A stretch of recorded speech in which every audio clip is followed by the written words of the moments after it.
This is grade 4, and we are in part D. I will go through a presentation of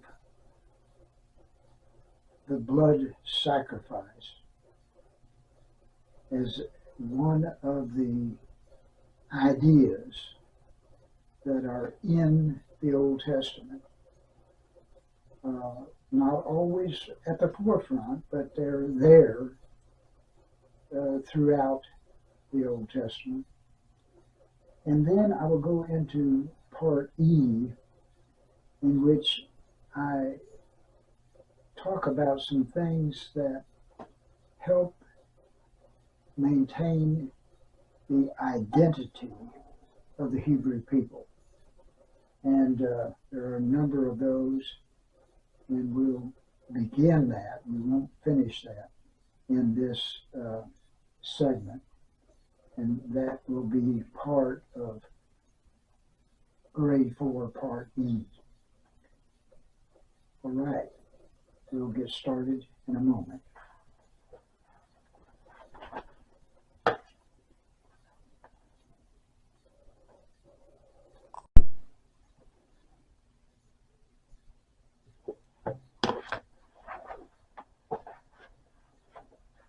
So, we're going to talk about blood sacrifice as a practice that was found throughout the Old Testament period and on into the New Testament. It goes back well before the Hebrew people. In the story of Cain and Abel, the sons of Adam and Eve, we see a mention of Abel's bringing some of his flock as offerings to the Lord.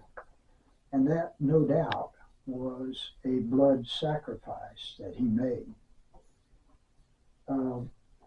We find it in the story of Noah. After the flood, there's a mention of blood sacrifice. And of course, with Abraham and others among the patriarchs. And then we find that in the period after the Exodus, in that period when what we call the law was being handed down, there are detailed instructions about blood sacrifice, especially in the book of Leviticus. And there is a passage in Leviticus, the 17th chapter, in which the specifics of blood sacrifice is discussed. And it goes something, the key verse goes something like this. I have given it to you, meaning the blood. Well, let me back up and say, it says the life of the flesh is in the blood, and I have given it to you as a covering for your soul. Now, we don't have time to unpack that, but there's a couple of key words I want to mention. First of all, there is life. It says the life of the flesh is in the blood. Now that's kind of a physiological concept. It's true enough that blood is very essential to life. And if an animal bleeds out, as we like to say, then that's the end of that animal. That animal will die. And then that word life is used at the end of the verse, but it is translated soul. So at the beginning, it says the life of the flesh is in the blood. And then at the end it says, I have given it to you as a covering for your soul, which could be translated life. So those two words are closely connected, life and soul. And then there is that little word that is covering. And that word is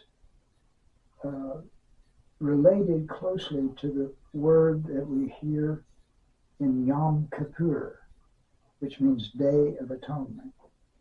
And the covering or atonement, that word can be translated either atonement or covering, is closely related.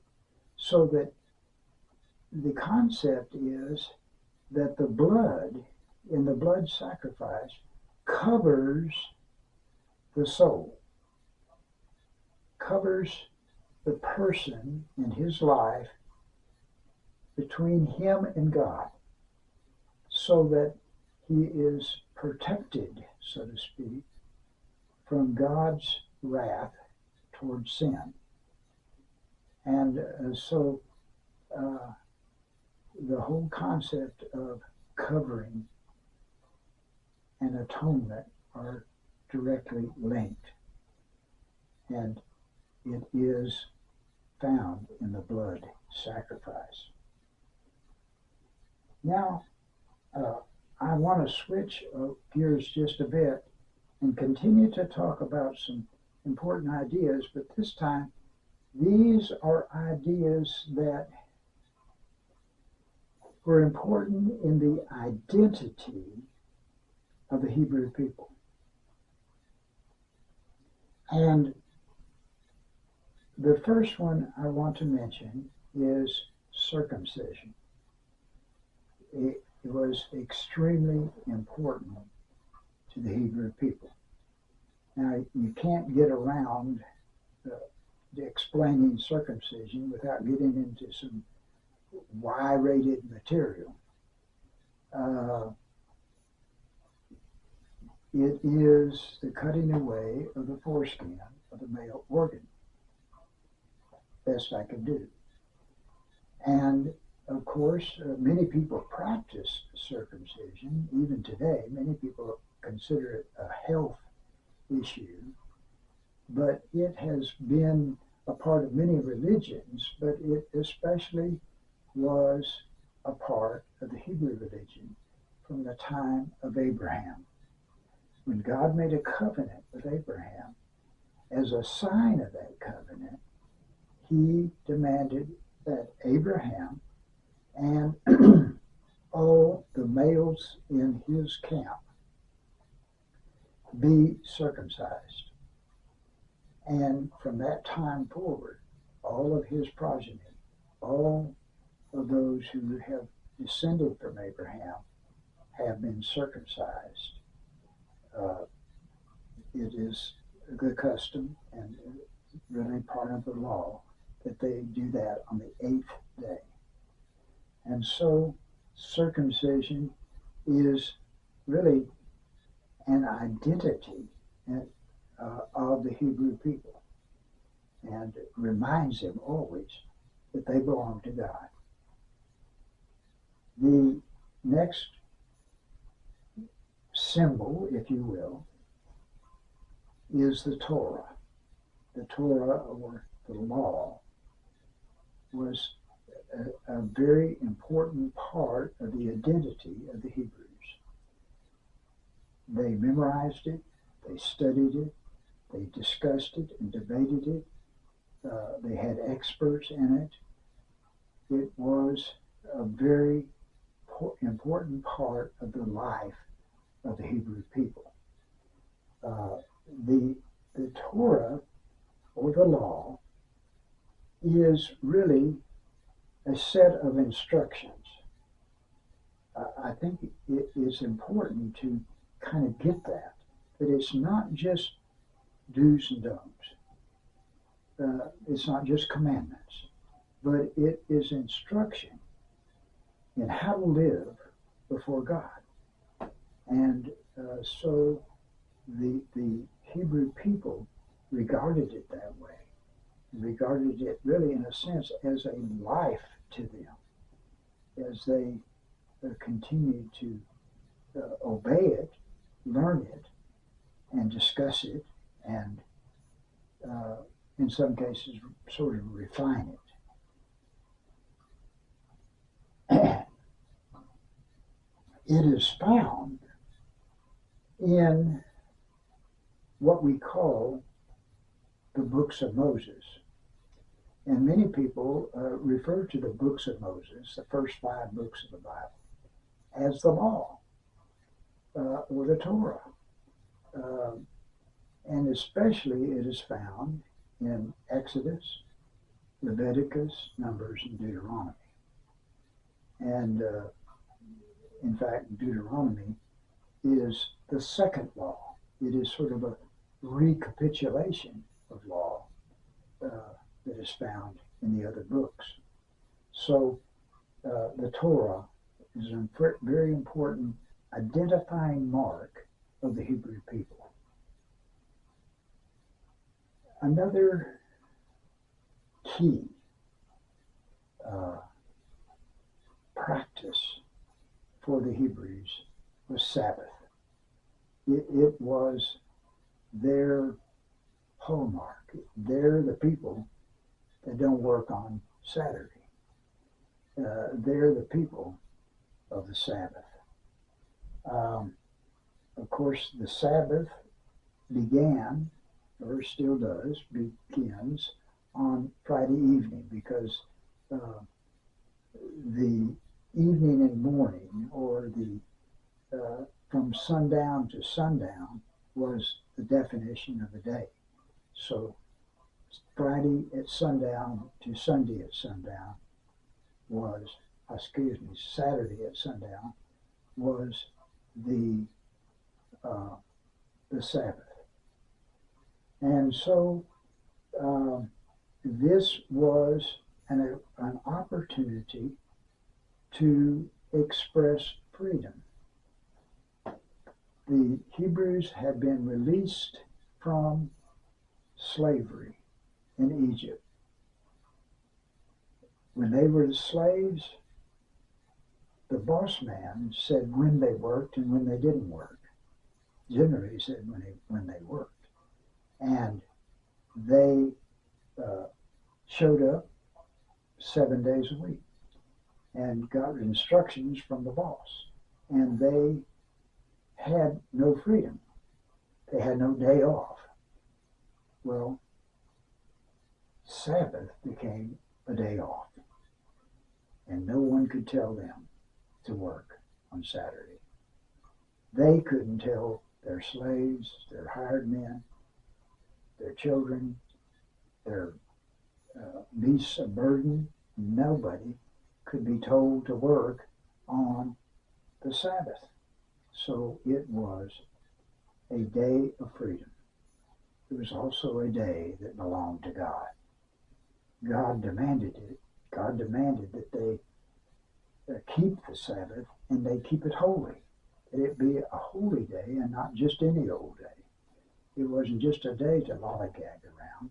It was a day of holiness, to reflect on God, to recognize that God is the one who gave them that freedom. And so it was the Sabbath that was of great importance to them. I can't resist telling this story. I got it from an instructor of mine, and he told this story, and he told it for a purpose. There was evidently, in the New Testament era, a group of Jews who were sort of trapped by their enemies. And they chose not to fight. And they were slaughtered because it was the Sabbath. And they chose not to fight on the Sabbath. Now, It's my understanding, and I might be wrong, but I believe that they could have defended themselves. I don't think that God would condone their attacking someone, but that they could defend themselves. But they chose not to in order to honor the Sabbath. Now, his teacher told that story as part of a whole series of proofs of the resurrection of Jesus Christ, because he asked this rhetorical question: if this is how important the Sabbath was to the Jews, how could they change their Sabbath to Sunday? How could they abandon the seventh day and begin to observe the first day, because Jesus rose on the first day, on Sunday? And so he saw this as a proof, not the only proof, not perhaps the most important proof, but a proof of the resurrection of Jesus Christ. There's one other symbol that I want to mention. I devoted a video to it, the temple. The Jews had the tabernacle. It was very important, especially as they moved through the wilderness, because it was portable. They could pick it up and move it on. But when they got landed, when they were in possession of what we call the Holy Land, they built a temple under instructions from God by Solomon, the son of David, and it became a symbol of themselves as well as of God. It was a symbol that they were the people of God, and centermost in their land, at their capital, in the center of their capital, was the temple. And so it was of great importance as a symbol that they were the people of God. That concludes this part of the fourth grade Bible, Part E, the first part of Part E. We will continue talking about some festivals in the next segment. Thank you for watching the Bible K through 12.